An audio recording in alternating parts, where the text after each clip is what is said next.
We're planning a reinstallation for 2016, and I was thinking, what new things could we bring to that reinstallation? We weren't necessarily going to be able to bring a ton of new material, but what we could do is new interpretation of material that we do have. And I've seen in recent installations of Egyptian material, CT scans incorporated into the galleries.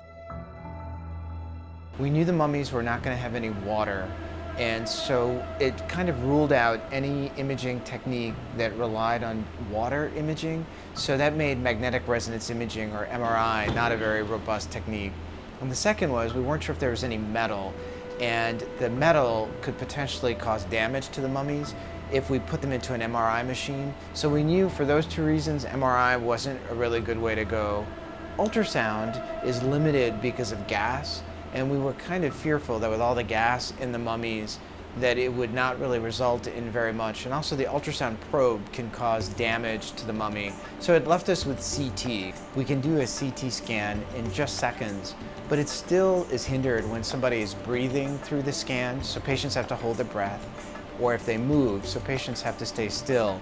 Needless to say, a mummy is going to stay still and they're not going to move, hopefully.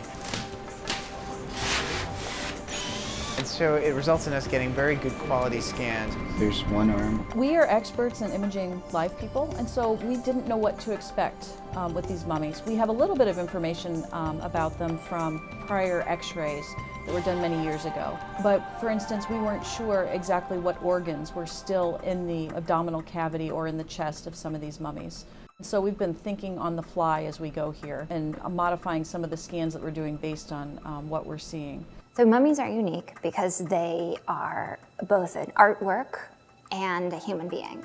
So I think they bring together something that this project has allowed us to touch upon, which is both science and art historical research.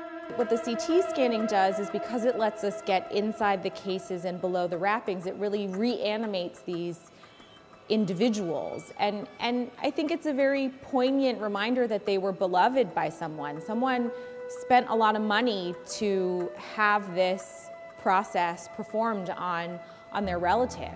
It's been a really kind of fun experience to apply the technology to the history, and it's kind of such an odd juxtaposition to have a scanner, which is our newest scanner, scanning very thin sections, less than a millimeter sections, in incredibly fast time, and using it on a patient who's over thousands of years old. It's really kind of amazing. We're all going to go out and look at the mummy scans on our own, formulate our own opinions, and then in a few weeks we're going to come back together and share our thoughts. So this way we're not biased by, oh, I think I saw that, I think I saw that. And we think we're going to challenge what some of the fixed beliefs are of what the mummy CT scan should look like.